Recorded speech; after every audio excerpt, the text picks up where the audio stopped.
As y'all know, my wife, Amy Elliott Dunn, disappeared 3 days ago. She may be the face I can't forget, a trace of pleasure or regret, may be my treasure or the price I have to pay. She may be the song that summer sings, may be the chill that autumn brings, may be 100 different things within the measure of a day. You can't go on like that. It's not good enough for you? It's not even close.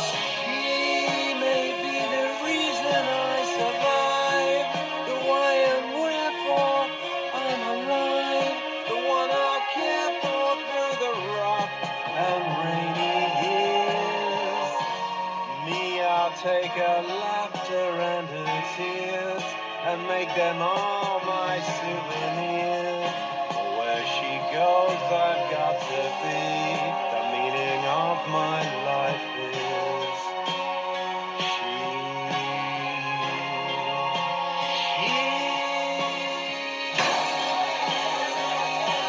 Stay back, everybody, stay back.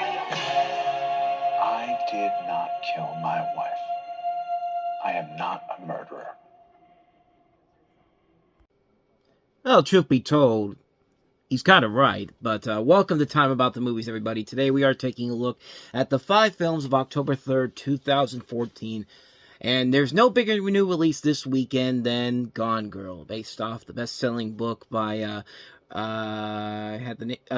Gillian Flynn. I had the name for a second and I lost it, but on the occasion of his 5th wedding anniversary, Nick Dunn, played by Ben Affleck, reports that his wife, Amy Rosamund Pike, has gone missing. Under pressure from the police and a growing media frenzy, Nick's portrait of a blissful union begins to crumble. Soon his lies, deceit, and strange behavior have everyone asking the same dark question. Did Nick Dunn kill his wife? And let me just say right now, this one was a very tough one to contemplate the first time I saw it, because I'll start off by saying right off the bat, this is an outstanding movie. It's one of the best films of the year, easily, but the ending is one of those endings where you really don't know how to feel about it. And if you don't know what I'm talking about, stick around, because, yeah, it's one where, if you have not read the book, like I didn't read the book, yeah, this is going to be one where it's just kind of like, yeah, I have no idea how to accept this, but, let's start off with the rest of the film as a whole. First off, I'll say that it's another great movie by David Fincher, who directed this, of course.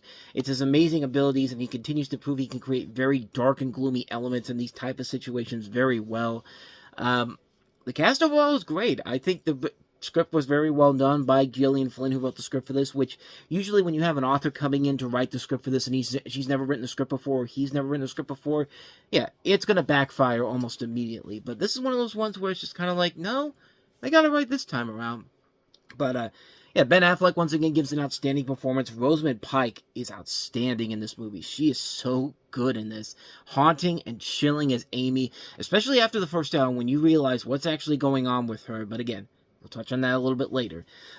Carrie Coon, I thought, was really good playing Nick's sister, Margot. And I think she really deserves to get more recognition for...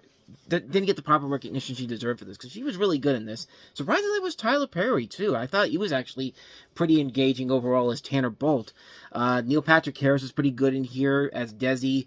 Kim Dickens, playing the detective investigating the case, was very good in here. A lot of good smaller performances. Patrick Fugit, Casey Wilson, Missy Pyle, Steele Ward, Scoot McNairy, Emily Ratajkowski. I mean, this is a good cast they put together in here. And third, the story does move at a good enough pace, and it does what a good thriller should do. Keep you guessing on what's going to happen next, what the biggest twists and turns are going to be, and every one is legitimately generally suspenseful.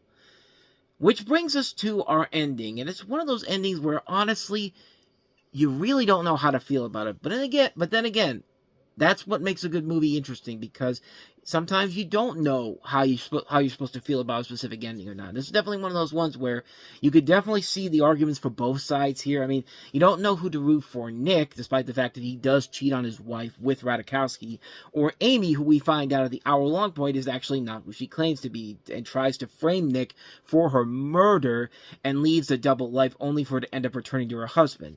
And you really do feel a sense that the movie is actually physically asking its audience, who do you think is the true victim here?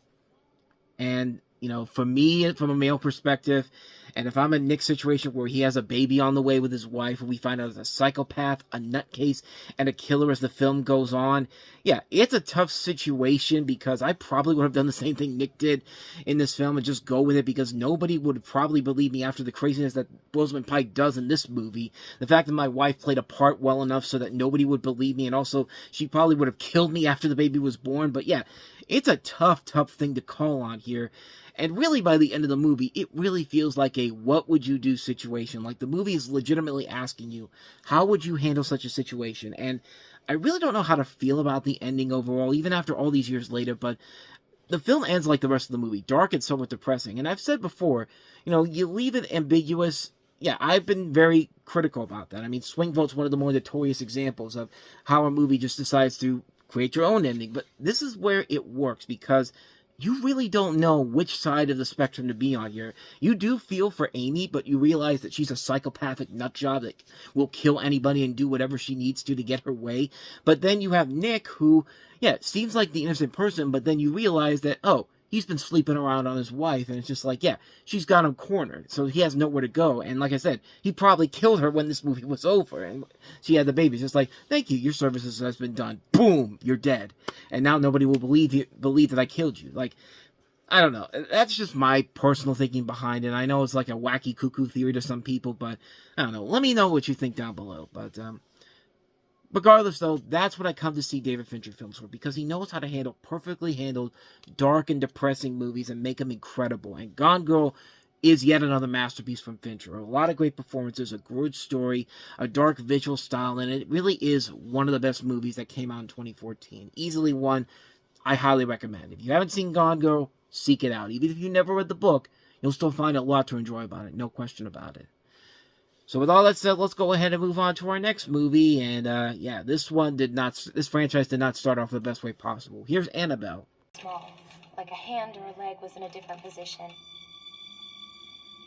Then one day it was in a completely different room. It was moving around by itself. I like your dog.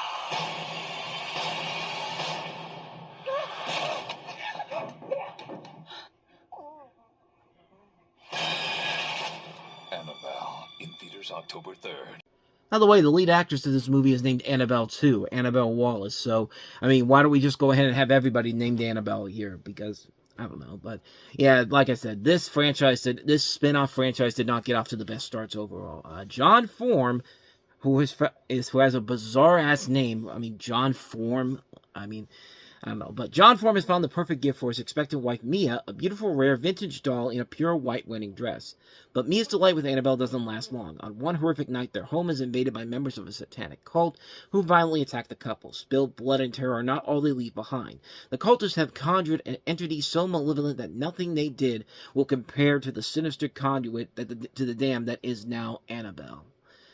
And like I said before, there's only one reason why this movie does not work. And you have to go straight to the man who's behind this movie, John R. Leonetti. Now, if you don't know who this guy is quite literally a definition of a hack director, because this is the same man that gave us such magnificent masterpieces as Mortal Kombat Annihilation, The Butterfly Effect 2, Wish Upon. Remember that movie?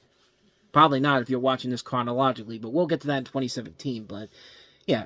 He's a hack director. He's a guy that they bring in to try to get whatever you can from a franchise, and it pretty much just falls apart completely once he gets on board. Because, like I said, yeah, he's the main reason why this movie fails. Because, yeah, it's a movie where it's literally nothing but the Chucky format, except instead of Chucky, it's Annabelle. Like, it's literally the same concept. There's nothing scary about this movie. It's nothing but cheap jolts and cheap scares. Like, The Conjuring was good in their jump scares. The Conjuring series as a whole is much better in their jump scares than a movie like this. And yeah, it's bland, it's forgettable, the acting is not that great, even though you have people like Alfre Woodard also in here as well, who can usually do no wrong. But yeah, this film was just a colossal misfire in general. And yeah, for a film that runs about over 90 minutes, yeah, it's definitely a film where it's just kind of like, okay, we've had enough of this, so yeah, let's just go ahead and move on here. But yeah, but like I said, this franchise does get better once they get rid of John Leonetti and they bring in capable directors. Case in point with Annabelle Creation, the prequel that came out before that. Yeah, this is a prequel before a prequel too, but this is a prequel that is done better because it's directed by David Sandberg, who has gone on to have a decent career with Lights Out and the Shazam movies. And then following that, they have Annabelle Comes Home, which was actually a pretty good movie, directed by Gary Doberman, who wrote the script for this. So, like I said, all this ties back. The one thing that really hurts this movie is the main director on this film, and that's Leonetti. Leonetti clearly is not a good director, and it shows with this movie right here. This is a bad movie. This is a really, really bad film. But the Annabelle films do get better from here. You just gotta wait 3 more years for that to happen, and then boom, the Annabelle series gets back on track after that. So take that for what you will. But with all of that said, let us go ahead and move on to another kind of horror in a way you've never seen before. I mean, it's not Annabelle type of horror, but it's Christian film horror with some bigger stars attached to it. This is Left Behind.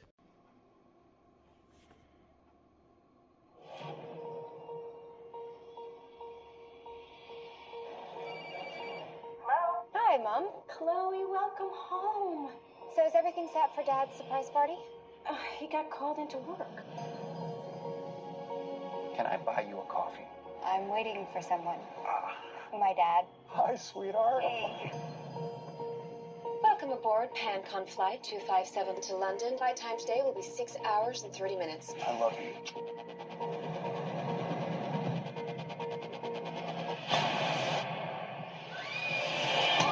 People from all over this plane have simply vanished. Chris, let me in! Chris.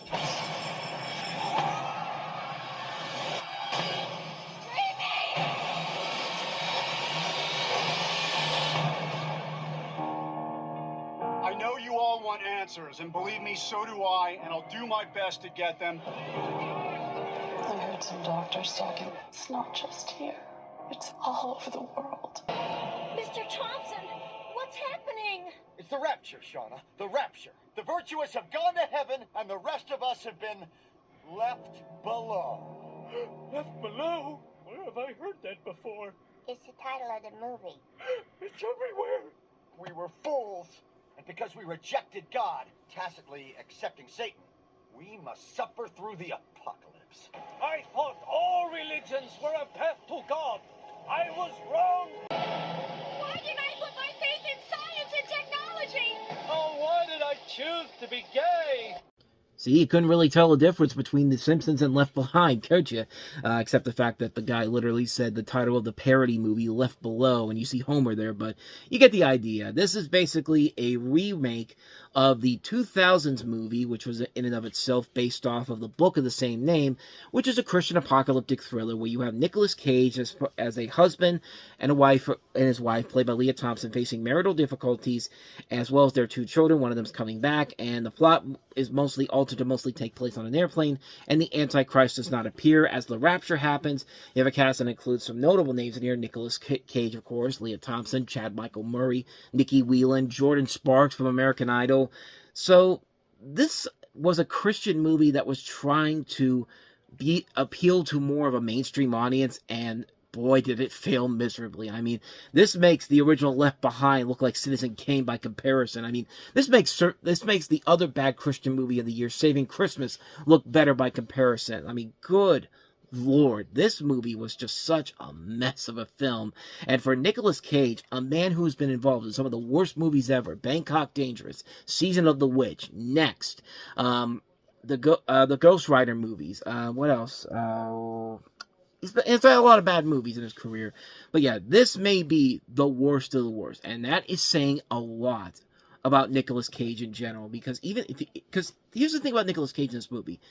He isn't given that over-the-top performance that could save a bad movie. It's a mostly laid-back, straightforward performance. And in a film like this, where literally nothing else is going on, yeah, this thing is going to suffer badly. And it does right from the get-go. I mean, this thing is an unbelievable mess.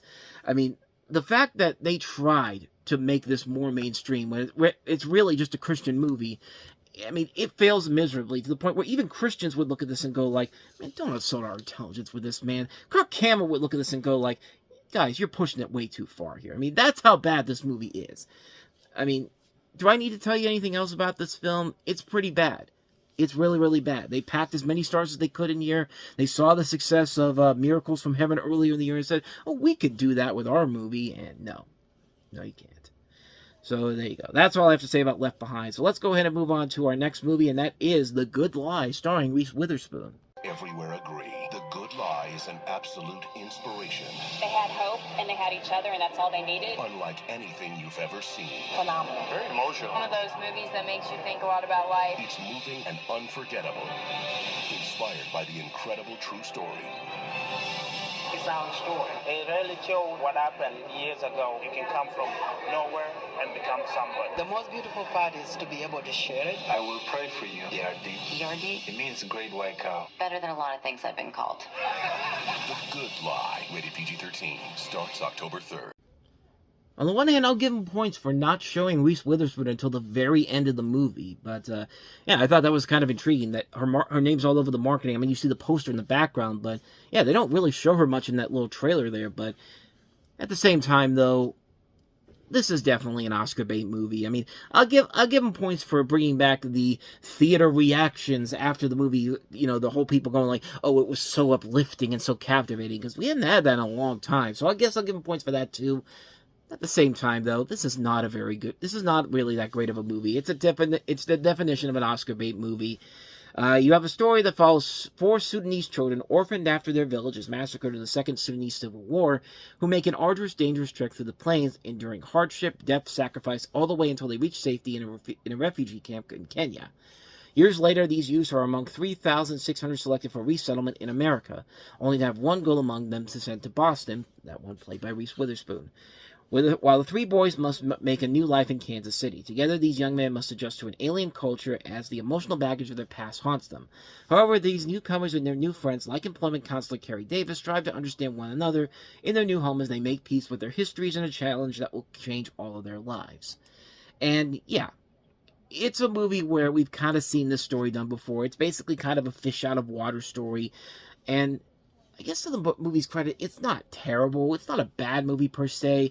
It's just a movie that feels literally like hey, we're trying to get an Oscar so badly here. And yeah, it's a movie where, yeah, it's the definition of a fish-out-of-water film and an Oscar bait film, but not terrible overall. I mean, it's a film where it's just kind of like, it's okay, I guess, but nothing that really makes it stand out or anything. You know, Reese Witherspoon's going to be in a much better movie later on this Oscar campaign. That is definitely a much better movie of her out in a place she's never been before with Wild, which we'll get to that fairly soon, probably in December. I think, yeah, it comes out. But this one's definitely the definition of an Oscar bait film, and one that's just kind of like, not bad, but not great either. So take that for what you will. So with all that said, let's go ahead and move on to our last movie that we have here, and that is Jason Reitman's latest film, Men, Women, and Children. I think if I disappeared tomorrow, the universe wouldn't really notice. There's a girl, though. This October, I'm gonna head out and see my sister. I think I'll just stay the night. discover how little you know Myra just uses the internet to listen to music. Music she probably stole. about the people you know. I have a secret account, and it's the only place I can be myself. What do you got hidden in your history? Oh my God. Wait, tell me. I need your help. Men, Women, and Children. Rated R. I mean, it's certainly better than Labor Day was, but even then, I wouldn't even say it's that great of a movie in general. I mean, when I really look at it, Jason Reitman was kind of on a little bit of a lull between Young Adult and also the Ghostbusters Afterlife. But this isn't a bad movie overall. The movie follows the story of a group of high school teenagers and their parents as they attempt to navigate the many ways the internet has changed their relationships, their communications, their self-image, and their love lives.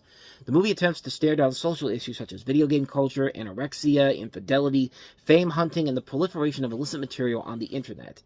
As each character and each relationship is tested, we are shown the variety of roads people choose, some tragic, some hopeful, as it becomes clear that no one is immune to the enormous social change that has come through our phones, our tablets, and our computers.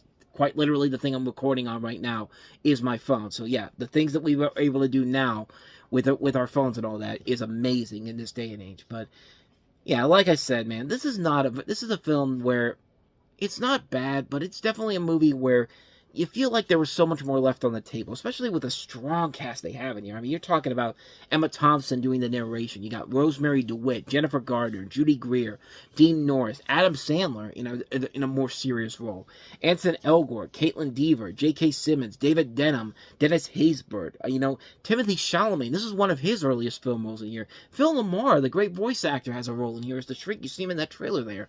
I mean, this should be a great film overall, but it feels like it's being a little too subtle with it's being way too subtle with its ideas of what it's trying to get across to you. Like, it's trying to tell you that the internet it's like trying to be like, the internet may be evil, but you know what? The internet can do a lot of other things too. And okay, well, can you be a little less subtle about it? Because yeah, for a Jason Reitman movie, a guy who's made so many good movies up to you, and made a movie that was completely completely did a good job of handling teen pregnancy in a movie like Juno. This one feels like it's really going way too far here. Like, I mean, it's not a good movie overall, but I will give it points for where credit is due. I think there's a lot of good performances in this movie. Adam Sandler, like I said before, like, these are the type of movies we want to see him in. We don't want to see him in these stupid comedies. We don't want to see him in Happy Gilmore 2. We don't want to see him in Pixels. We want to see him branch out. We want more roles like Uncut Gems, or what was that one he did with there was another one he did with Netflix. I think it was called Hustle. That's what it was. I'm thinking of that NBC show. But Hustle was an example of wanting to see Adam Sandler branching out in more bigger dramatic roles. And yeah, this film gives him a chance to do that. Unfortunately, the rest of the script as a whole really doesn't work work overall, and it mostly is on the fault of both Reitman and the writer Erin Cressida Wilson, who's gone on to write some good stuff as well. I mean, she wrote Chloe, she wrote Secretary. I mean, to be fair, those were early on in her career, but then after that she did The Girl on the Train and Snow White, which even then I didn't hate Snow White like everybody else did, but The Girl on the Train was not a very good film overall. And this one has potential to lead into some good stuff, but unfortunately, it just doesn't deliver here. It's a film that has a message that could be good, but it's just not delivered in the right way possible. It's just not delivered the way I think they wanted it to do. And like I said, it's one of Jason Reitman's better movies in this lull that he's in, but it's not a great movie overall. It's just kind of a mediocre mess of a film. But like I said, not as bad as Labor Day was. Like, Labor Day was literally just emotional manipulation at its absolute worst. That was not a good film at all. But this one, it's passable. Not one of his better films, but certainly beats some of his lesser films, that's for sure. And so with all that said, we wrap up another episode of Time About the Movies, and the next time we meet, we have an assortment of different movies, a lot of films. Some of them I don't even remember, quite honestly. We have Universal's latest attempt to try to rebrand the monster universe for a new generation with Dracula Untold, and needless to say, that didn't work out very well. We have Disney's latest family comedy with Jennifer Garner in it, because the last time she worked with Disney with The Odd Life of Timothy Green, that worked well. No, it didn't. We have Alexander, the Terrible, Horrible, No Good, Very Bad Day, which even with Steve Carell involved in it, it wasn't enough to save the movie. We have one of those movies that you think should be good, Robert Duvall and Robert Downey Jr. in The Judge, but then it doesn't really deliver on what it promises, but we'll touch on that a little bit when we get to that movie. We also have Addicted, which I don't remember this one whatsoever. We also have Kill the Messenger, and we also have... but we do have good movies, though. Ones I do remember. Whiplash, which of course starred J.K. Simmons and Miles Teller in the movie that won Simmons his Oscar. And easily one of the best movies that sadly did not get the recognition I thought it deserved. St. Vincent with Bill Murray, Melissa McCarthy, and Naomi Watts. So we have a lot of movies to get to on the next episode. We're going to touch on all of those coming up tomorrow on the show. So stay tuned for that. But with all that said, though, thank you so much for watching this. I hope you enjoyed it. If you did, please go ahead and do me the honors of hitting that like button, that subscribe button, and that notification button.